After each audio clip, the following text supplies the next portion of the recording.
Good afternoon, everybody, and thank you for joining today's update on COVID-19 in North Carolina. As of today, we have had 863,409 cases, 1,239 new cases reported since yesterday, 1,353 people in the hospital, and sadly, 11,288 people who have died. Even as North Carolina battles its way out of this pandemic, we know that people are still sick and sadly still dying from this disease, and our prayers are with them. But I am pleased to report that North Carolina's COVID-19 numbers have declined and remained stable. Last week, we took careful, deliberate action to ease but not lift some of the strict restrictions to move our economy forward while at the same time still protecting public health. And that means we must continue working to keep ourselves and each other safe by wearing a mask and social distancing. These simple measures are still our best tools for slowing the spread of this virus until more people are vaccinated. The State Department of Health and Human Services, our providers, continue to work extremely hard to get people vaccinated in a way that's fast and fair. Our work's getting noticed. Last week, the Kaiser Family Foundation released a report showing North Carolina as the #1 state in the nation for vaccinating people 65 and up. As of today, more than 60% of our seniors have received a vaccine. And there's more good news. The Johnson & Johnson one-shot vaccine is now authorized and will be here this week in North Carolina. It's a real advantage that this is only one shot and more easily stored. And it's been shown to be very effective in preventing hospitalization and death due to COVID-19. We expect to receive 80,000 doses beginning tomorrow. Our constant request for more vaccines has been answered. The federal government is standing up a FEMA-supported vaccination site in Greensboro to open March the 10th. It'll be open 12 hours a day, 7 days a week, and will provide up to 3,000 vaccinations a day for 8 weeks, with additional community sites and mobile vaccination clinics in Guilford and surrounding counties to reach underserved communities. Our state and local emergency management teams are hard at work getting the site ready, and we are working hard with FEMA. That's the kind of partnership we welcome and expect in this fight against the pandemic. Given the current rate of vaccinations and increased supply, many providers say they can move to the next phase of vaccinations. So I'm announcing today that all frontline essential workers in Group 3 will be eligible to receive the vaccine starting tomorrow, March the 3rd. This includes first responders and emergency personnel, such as police, firefighters, rescue workers, people who are working in manufacturing, food and agriculture, grocery stores, government workers, and our clergy, among others. Our essential frontline workers have remained on the job throughout this pandemic, and I'm grateful for their work. We're also announcing that some members of Group 4 will be eligible beginning March 24th. We'll open Group 4 first to people with medical conditions that put them at a higher risk for severe COVID-19 illness. The third vaccine and improving vaccine supply for the 2 we already are getting will help us get more people vaccinated more quickly. But as I've said before, we still don't have enough vaccine. You may have to wait for an appointment, even if today's action means that you're eligible to get vaccinated. People are eager to get vaccinated and still have to wait and plan for when it's time and their turn to get your shot. We've been able to move this quickly because of the great work of the people of North Carolina, the dedication shown by doctors, nurses, pharmacists, and others, including our DHHS staff and local health departments across the state. The patience shown by people eager to get their shot. The trusted voices who are setting good examples and encouraging and helping others. This has come together to make vaccine administration in North Carolina fast and fair. And we're pleased to see all of the educators step forward for vaccines over the past week. It's good to see more school systems getting students back in person into the classroom, as we've urged. School systems that haven't set dates to return are being pushed to get children and educators into the classroom. Learning in person is critically important to students. And I look forward this week to more action to make sure that that happens in a safe way. With declining and stabilizing COVID data, a new vaccine, a new FEMA site in our state, recent increases in total vaccine supply, and the easing of restrictions, there are many reasons to feel hopeful. However, even when we continue to move in the right direction, we know that progress is fragile. New COVID variants are in our state, and vaccines aren't widely available yet. We all must continue to wear our masks and use good judgment. If we recommit to keeping ourselves and each other safe, we can save lives and get to the other side of this pandemic. Also with me today is our Secretary of Health and Human Services, Dr. Mandy Cohen, our Secretary of Public Safety, Eric Hooks, our Director of Emergency Management, Mike Sprayberry, and Commissioner of Prisons, Todd Ishii. Monica McGee and Lee Williamson are our sign language interpreters, and behind the scenes, Jackie and Jasmine Mativier are our Spanish language interpreters. I'll now recognize Dr. Cohen for a few remarks. Dr. Cohen.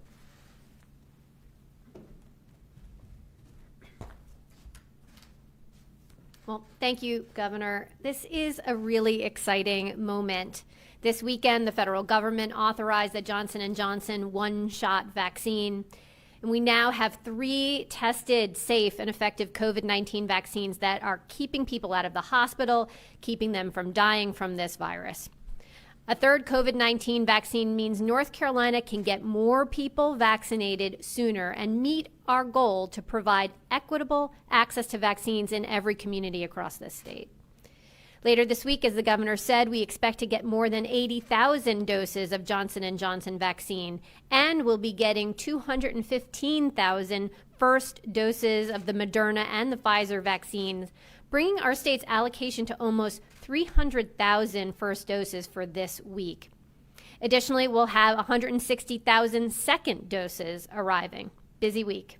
In addition, our state allocation from the federal government is also providing more vaccines through our federal pharmacy program with Walgreens, the FEMA site in Greensboro that the governor discussed, and the federal program with our federally qualified health centers. This is all positive news.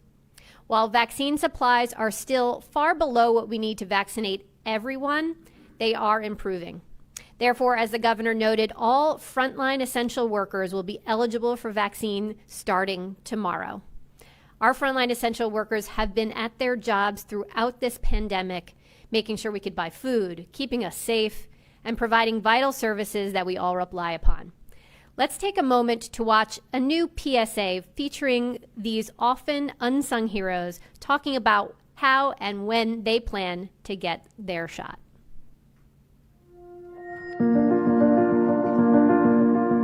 Since the start of this pandemic, we responded to nearly 8,000 calls. So that's 8,000 opportunities to contract the virus, and that's also additional 8,000 opportunities to spread the virus. We have to make sure that our community feels safe, not only by us protecting them, but showing them that we have confidence in the science. When we talk about us or officers serving and protecting, how better can we show that we're willing to do that than to get a vaccine to ensure the safety of the community we serve. I decided to take my shot to encourage other people to take theirs. It allows me to be able to go into work and feel like it won't be me next.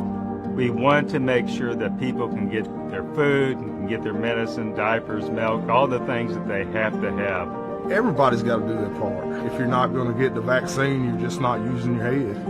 And the vaccine is going to save lives. I lost my dad a week ago from COVID. I don't want anybody else to go through that pain. You're saving not just you, saving family members, you're saving other people you don't even know. We do have a sense of responsibility to the children, to our community, to our families. It's no other way. This is really the only way to push us forward. You have a spot. Take your shot. You have a spot. Take your shot. You have a spot. Take your shot. You have a spot. Take your shot.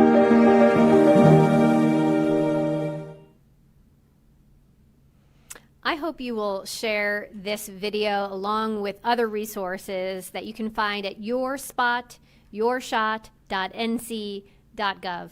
We need your help in the media in giving North Carolinians accurate information about COVID-19 vaccine.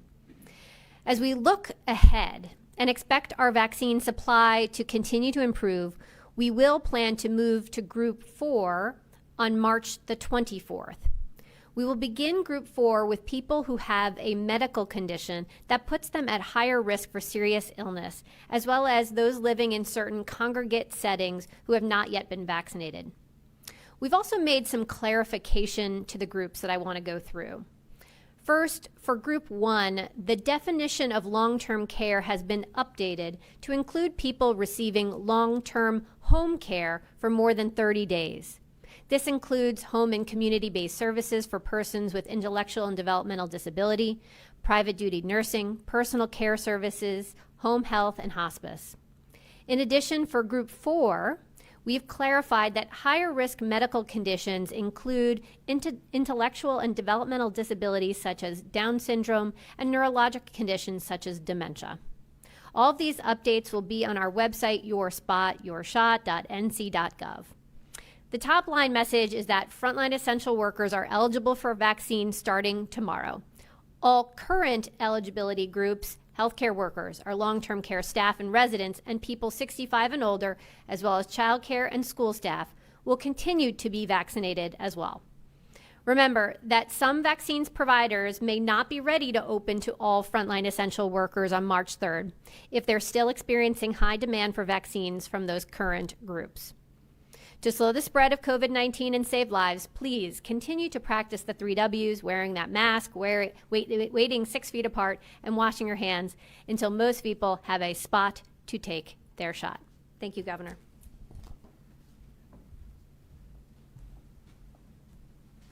Thanks, Dr. Cohen. We continue to appreciate your strong leadership in this area. We'll now take questions from the media. If you could identify yourself and your organization, we'll take the first question. Our first question is from Ken Lemon with WSOC. Governor Ken Lemon, WSOC TV.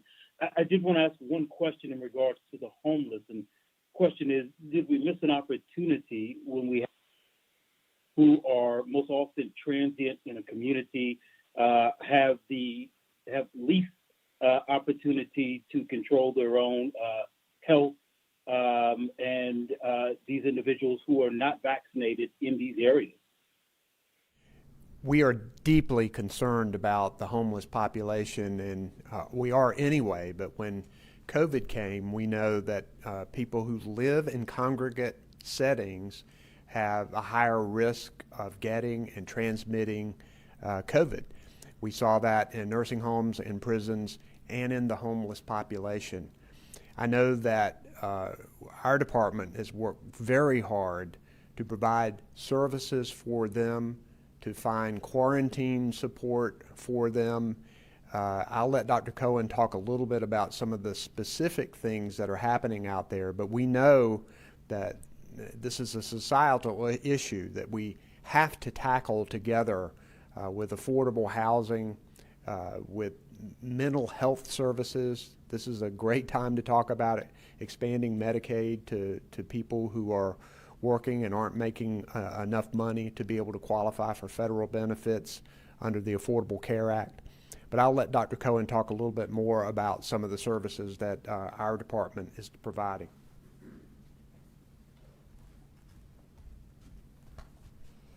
Hi, Ken.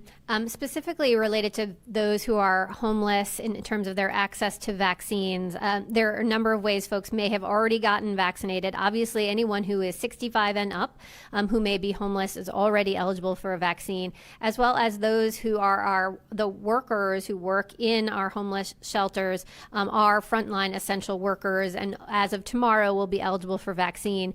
And as I mentioned, we're going to be moving to Group 4 on March the 24th. And as I mentioned, we're going to be starting with those who are at higher risk because of their medical conditions, but also in certain congregate settings. And that would include making sure that we're able to get vaccine to our homeless population as well.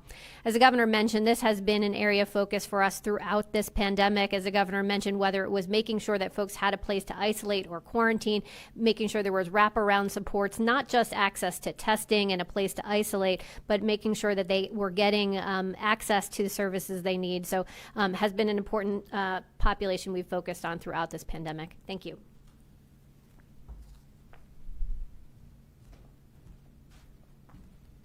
Next question, please. Our next question is from Dawn Vaughn with the News and Observer. Hi, Dawn Vaughn with the News and Observer.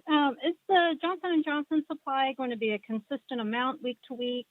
And with the new timeline for those that are eligible for vaccines, is this a goal or a guarantee given the number of people that are in those groups? So we're going to get 80,000 of the Johnson & Johnson this week, but no, there is no guarantee of a consistent supply. And in fact, we expect a dip in supply of Johnson & Johnson. We were on a call with the White House today. Then that is supposed to ramp back up. But I think, and I'll let Dr. Cohen expound on this, but I do think that because of the Johnson & Johnson, we also got told today that we were going to receive an even greater supply Pfizer and Moderna. With all of that together, I think the department feels pretty confident that we'll be able to stick to these dates for being able to open even more groups for vaccines. But I'll let Dr. Cohen address that specifically.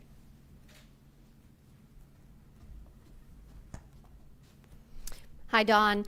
So yes, we plan to get about 80,000 doses starting this week. It'll start tomorrow and Thursday. They'll be arriving Wednesday and Thursday of this week. We've already been told that we will receive no additional doses for next week. So we are giving our vaccinating providers a little more time to make sure that they can get those 80,000 doses out over the next week and a half before we will see the next round of Johnson & Johnson come to our state. We do expect over the course of March to see a lower amount of Johnson & Johnson. We know next week will be 0. We think that the week after will be a very low number as well. But as the governor mentioned, we've heard that it is forecasted that by the last week of March, first week of April, that we should be seeing a pickup in the number of Johnson & Johnson vaccines, and they expect to have even more than 80,000 doses per week after that point. So we're appreciative of our vaccine providers that this week we did a special request to them to say who is ready for the 1-dose vaccines. And there were providers all across the state who we're going to be in 33 counties with the Johnson & Johnson vaccine this week at 43 different events. And so it will be widely available across the state starting this Wednesday and Thursday as they come into our state. And as the governor said, because of that, we can commit to the time frame that we are talking about today. So starting tomorrow, all frontline essential workers will be eligible for vaccine, and we will be able to move as soon as March 24th to Group 4. We will start Group 4 with those who are at higher risk for COVID because of some underlying medical conditions and certain congregate settings. Thank you.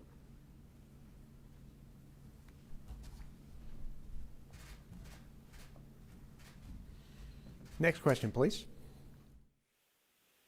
We have a follow-up. Dawn Vaughn, News and Observer. Hi, thanks for the follow-up. With all these vaccinations coming this month, is there a percent or a population number that will mean that people can look for the next restrictions lifting? With the current executive order expiring at the end of March and this next group at the end of March, what can people plan for as far as when things will change? We're going to continue to look at the same data that we've always looked at. The number of cases we have, the percent positive, the number of people in the hospital. Those are the data that we are going to continue to examine. And we already see that these vaccinations are likely having a positive effect on this number. We aren't close to herd immunity yet, but we do know that with people who have already contracted COVID, that there is probably some residual immunity. You still have to be very careful, wear a mask, social distance, can't rely on anything. But we think a combination of people getting vaccinated, more and more of them, and the general limited immunity that may be in the population, then that's a reason for optimism. I don't think we can put any kind of specific number on how many people to be vaccinated before further restrictions are eased. We're going to continue to look at the same number and the same data, and hopefully as we move along, we can continue to ease restrictions. What can also contribute to that is people being responsible and careful, because people will have more opportunities to gather. We need to keep masking and keep social distancing. And by the way, congratulations on being elected head of the Capitol Press Corps. Next question, please. Our next question is from Colin Browder with WRAL. Good afternoon, Governor. Colin Browder, WRAL. So by expanding throughout Group 3 here, it includes elected officials. Do you plan now to get your vaccination? And will you shop for a vaccine that has a higher efficacy, or would you be happy to get the J&J? I'm happy to get any vaccine right now, and yes, I probably will get a vaccine very soon. Don't have a specific time yet, but I think it's important for us to get everybody vaccinated. And the great thing about all three of the vaccines that are out there is all of them are very effective in preventing serious illness and death. And there are a lot of advantages to having just one shot. So I think it's exciting that we have all three of these vaccines now. And I'm sure that a lot of other government workers are going to get vaccinated soon as well. Next question, please.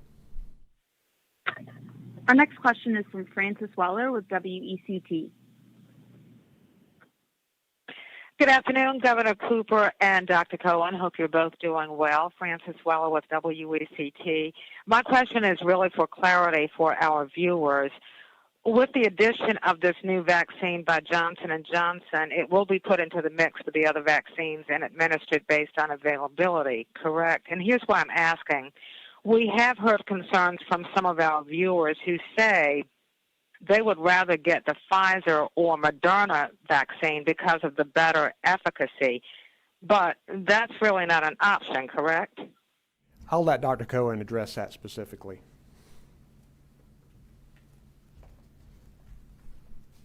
Hi, Francis. I think the important thing for folks to know is we have 3 vaccines that are safe and effective, and we want folks to get vaccinated as soon as possible. We want folks to know what they are getting. It is important for them to know, are they getting the one-shot vaccine, or do they need to go to 2 separate appointments? So when folks are signing up for the vaccine, we're working with our vaccine providers to make sure that they are being very clear about whether or not this is a 1-dose vaccine clinic or a 2-dose vaccine clinic. The way we are allocating the 80,000 Johnson & Johnson vaccines across our state for this week and next week is we asked our providers who is ready to do additional events over and beyond what you were planning for the 2-dose vaccine, who's ready to do one of these 1-dose vaccine events. And as I mentioned, there's many providers raised their hand. We're going to be in 33 counties, 43 events. So you're going to see Johnson & Johnson in a number of places. Then we, as I mentioned, we're going to see a bit of a lull in the Johnson & Johnson vaccine coming into our state over the next number of weeks. But then by the end of March, it's really going to pick up again. I think that's going to give our providers an opportunity to make sure that they're working out their operations for the 2-dose clinics, the 1-dose clinic. I think the important folks is for folks to know which one they're signing up for, so they know whether or not to come back for a second dose. But as I said, these are 3 very safe and effective vaccines, and I will say I plan to get the Johnson & Johnson vaccine later this week. These are safe and effective vaccines. I'm glad to be a frontline essential worker and have access to these vaccines in this week, and I encourage everyone to, when it is their spot in line, to get their shot. Thanks. Next question, please. Our next question is from Laura Lee with Carolina Public Press. Good afternoon, Governor. Laura Lee with Carolina Public Press. I'm just wondering, of the approximately 1.5 million first doses that have been administered in the state, how many of those are Group 1? How many are Group 2? And is that something you all are tracking? And I guess at this point, potentially even Group 3. Is that something you're tracking with CVMS?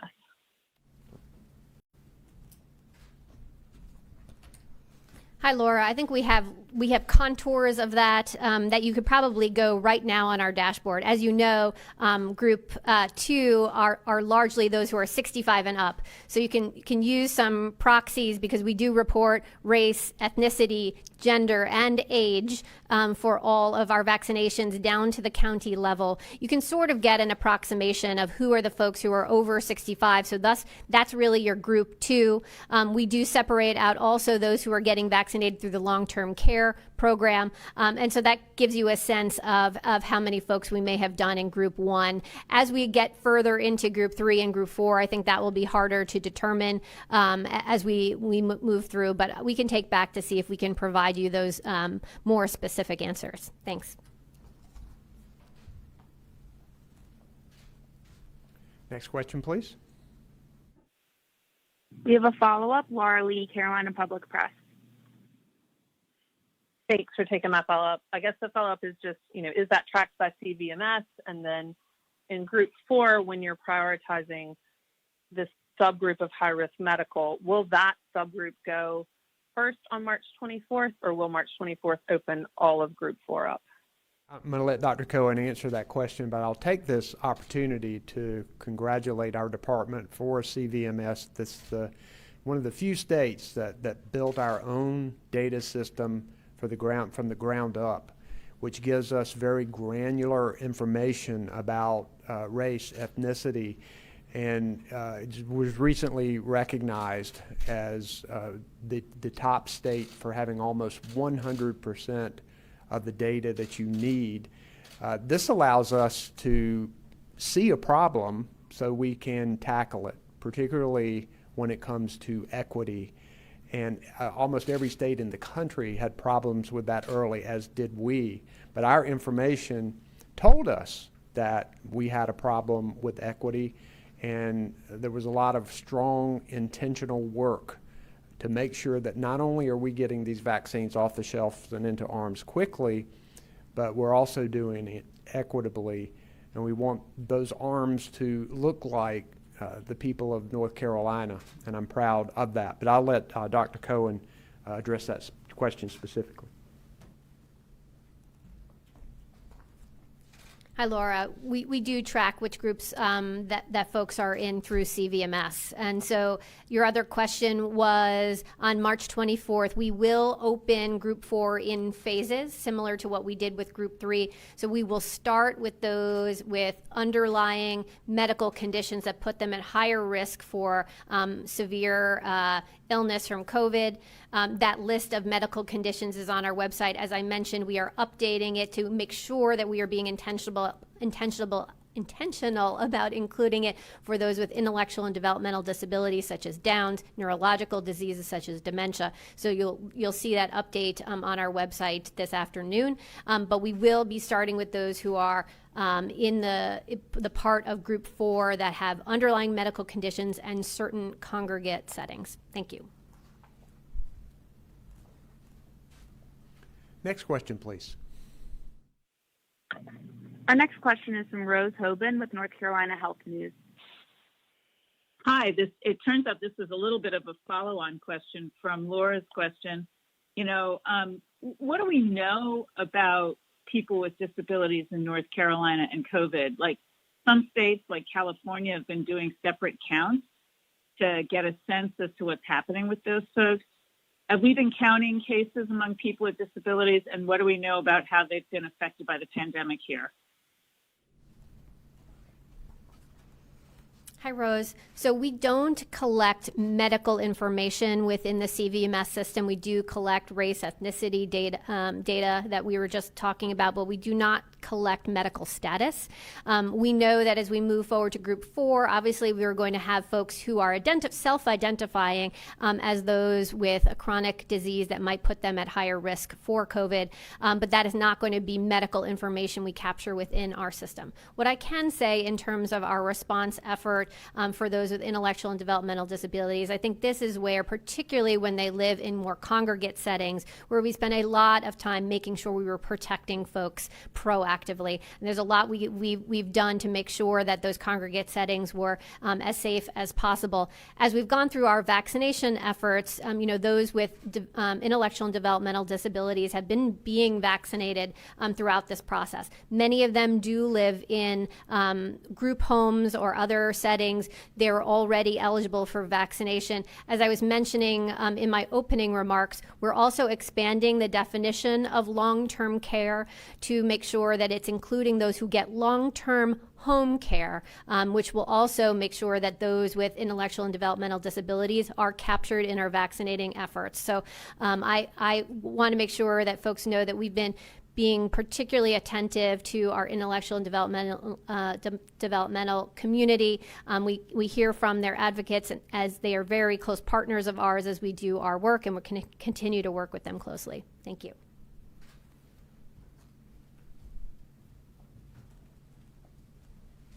Next question, please. We have a follow-up. Rose Hoban, North Carolina Health News. Hi. I just want to sort of explore this issue a little bit more. There was an analysis done by researchers from Johns Hopkins University back in November that showed that during the pandemic, people with developmental disorders, developmental disabilities and intellectual disabilities had among the highest rates of mortality. They had mortality rates that were even higher than people with Alzheimer's, people with cancer, people with heart failure. So I'm just wondering why it's taken so long to focus on them in the vaccination campaign. Thanks, Rose. As you know, we've moved through vaccinations in a couple of ways. We want to make sure that we were capturing those who are at highest risk because of their medical status or their age, or at highest risk because of their exposure. For those particularly who live in long-term care settings, which a number of folks in our intellectual and developmental community do live in, like group homes, they were part of our first group of folks who were vaccinated. As I mentioned today, we are expanding our definition of what we're considering long-term care to include long-term care at home more than 30 days. And we are being explicit to your point that we do see that an underlying developmental issue like Down syndrome is put someone at higher risk. So we are clarifying that in our guidance for those in Group 4. So you'll see both of that being recognized in our guidance going forward. Thank you.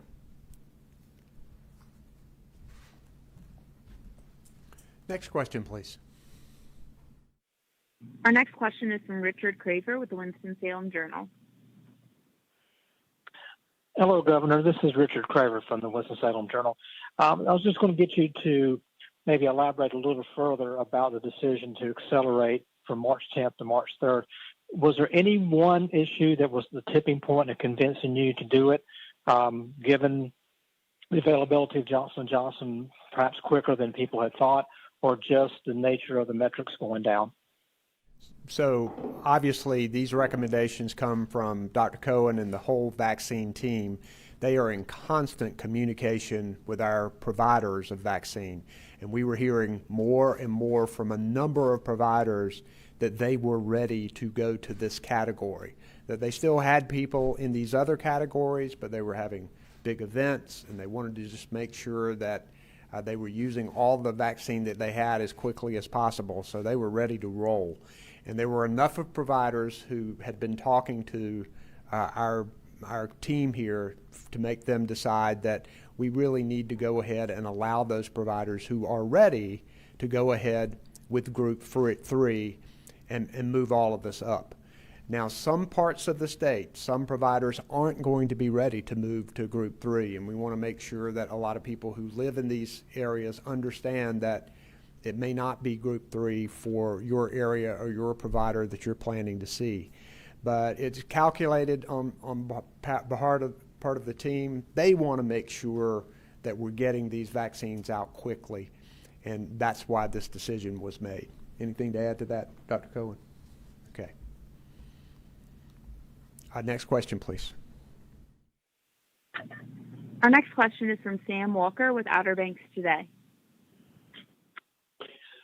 Director Sprayberry, you were in Dare County on Friday and have been touring some other clinics around the state, getting set for the Greensboro event. Can you tell us what you learned from Dare County specifically and what you learned in doing those other tours?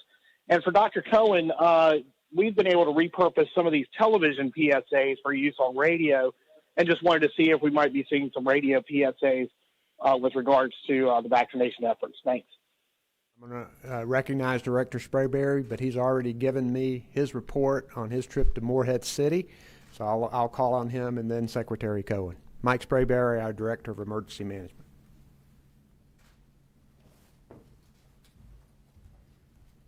Thank you, Governor, and thank you for your leadership. Thanks for the question. Yes, sir, I did go out to Dare County on Friday to take a look at their vaccination site. As you know, we're going to be opening up a major vaccination site in Greensboro next week. I thought it'd be a good idea to go out and see some sites that we have heard that are being run very efficiently, to see if I could pick up a few best practices and tips so that we could integrate them into our operation. So went down to Dare County, and in fact, that's what I saw, a very efficient operation.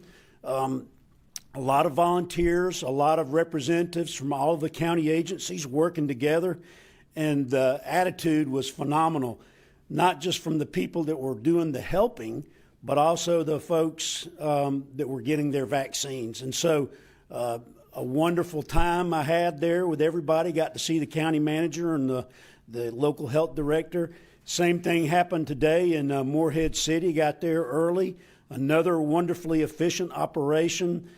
People were moving in very quickly and moving out quickly. And so all of this across the state is happening, and great visits. Very excited to be there, and thank you for asking me the question, and hats off to the folks in Carteret County and Dare County. Great job. One team, one mission, one family. Thank you, sir.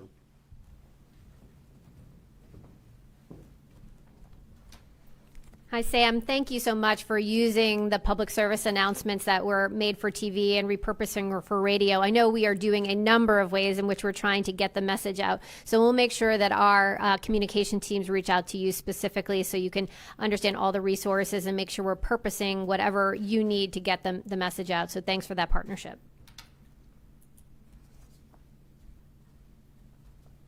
And Sam, Mike told me about his Dare County trip too. Next question, please. Our final question today is from Paige Perosa with WBTV. Hi there. Thanks for taking my question. There's a clarification question for two things. When it comes to grocery store workers, will that include smaller markets, smaller company stores, not the big box grocery stores? And then two, will bar and tavern employees be included in the restaurant worker group, or will they wait until group 4 and group 5? Paige, thanks for the question. So the first thing to know about Group 3 and our frontline essential workers, these are folks that cannot be home to do their job. So yes, there are broad categories of folks, but we are really asking folks to think hard. Are you someone who needs to do their job in person? You're coming into contact with customers, or are you someone who can be working remotely? Because if you are able to work remotely, we'd ask for you to wait for Group 4 or beyond. So for those who need to do their work in person, yes, whether a big store or a small store, you're interacting with the public, yes, eligible to be in Group 3. And then, yes, and as far as restaurant, bar, they all are included in that same category of food and beverage service workers. But again, wanting to make sure, are you going into work and doing that job in person? If so, then you would be in the appropriate category. Thank you. Thanks, everybody. We appreciate you being with us today. Stay safe out there.